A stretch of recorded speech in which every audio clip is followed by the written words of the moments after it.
Iran में कत्ल 8 पाकिस्तानी शहरियों की नमाज जनाजा बहावलपुर में अदा कर दी गई। 5 मकतूलीन को खानका शरीफ, 2 अहमदपुर शर्किया जबकि 1 को डेरा नवाब में आहों और सिस्कियों के साथ सुपुर्द खाक कर दिया गया। इस मौके पर मकतूलीन के आबाई इलाके गहरे सोग में डूबे हुए हैं। ईरान में कत्ल 8 पाकिस्तानी शहरियों की नमाज जनाजा बहावलपुर में अदा कर दी गई।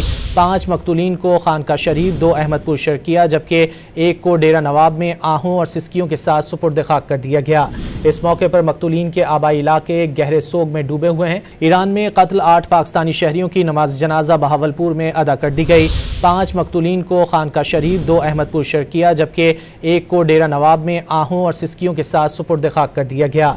इस मौके पर मकतूलीन के आबाई इलाके गहरे सोग में डूबे हुए हैं। ईरान में कत्ल 8 पाकिस्तानी शहरियों की नमाज जनाजा बहावलपुर में अदा कर दी गई।